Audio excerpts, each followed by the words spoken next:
കേരളത്തെ ഞെട്ടിച്ച പാതിവില തട്ടിപ്പ് കേസിലെ പ്രത്യേക അന്വേഷണ സംഘത്തെ ഇപ്പോൾ സർക്കാർ പിരിച്ചുവിട്ടിരിക്കുന്നു എന്ന വാർത്തയാണ് വരുന്നത്. സംഘത്തലവനായ ക്രൈംബ്രാഞ്ച് SP MJ സോജനെ വിജിലൻസിലേക്ക് സ്ഥലം മാറ്റിയതിന് പിന്നാലെയാണ് ഈ നടപടി. പ്രത്യേക സംഘം ഇനി വേണ്ടെന്നാണ് സർക്കാർ പറയുന്നത്. സഹിൻ ആന്റണിയാണ് വിവരങ്ങളുമായി നമുക്കിപ്പം കൊച്ചിയിൽ നിന്നും ചേർന്നത്. സഹിൻ, 500 കോടിയിലധികം നടന്ന തട്ടിപ്പാണ്. 1500ഓളം പരാതികൾ വന്നൊരു വലിയ തട്ടിപ്പാണ്. ഈ കേസിൽ ഇപ്പോൾ എന്താണ് പ്രത്യേക അന്വേഷണ സംഘത്തെ പിരിച്ചുവിടാനുള്ള സർക്കാർ നീക്കത്തിന് പിന്നിൽ? ഇപ്പോൾ നിലവിലെ തീരുമാനം എന്താണ്? അതായത് ഈ കേസ് എടുത്തിരിക്കുന്ന അതായത് ക്രൈം യൂണിറ്റുകൾ മാത്രം കേസ് അന്വേഷിച്ചാൽ മതി, അങ്ങനെ ഒരു നിലപാടാണോ? എന്താണ് സംഭവിച്ചിരിക്കുന്നത്?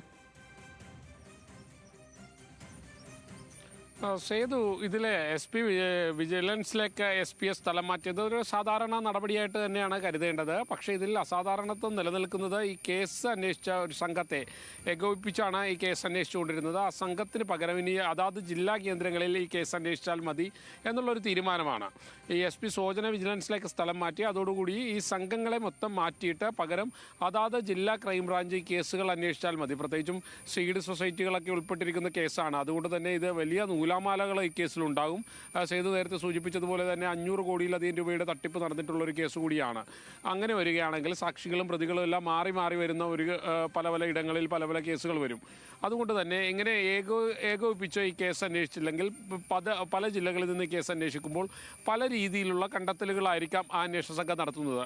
അതുകൊണ്ട് തന്നെ ഈ ഇരയാക്കപ്പെട്ട ആളുകൾക്ക് അല്ലെങ്കിൽ പണം നഷ്ടപ്പെട്ട ആളുകൾക്ക് അവരുടെ നീതി പൂർണ്ണമായിട്ടും നിഷേധിക്കപ്പെടുന്ന ഒരു തീരുമാനമായിട്ടാണ് ഇതിനെ കണക്കാക്കേണ്ടത്. എന്തായാലും ഈ SP-യുടെ സ്ഥലം മാറ്റം ഒരു സാധാരണ സ്ഥലം മാറ്റമായി മാത്രമേ ഇതിനെ വിലയിരുത്താൻ കഴിയുകയുള്ളൂ. Okay Sahin, okay. ഇപ്പോൾ പാതിവില തട്ടിപ്പ് നമുക്കറിയാം, കേരളത്തെ ഞെട്ടിച്ചൊരു വലിയ തട്ടിപ്പായിരുന്നു പാതിവില തട്ടിപ്പ് കേസ്. 500 കോടിയിലധികം രൂപയുടെ വലിയ തട്ടിപ്പ്.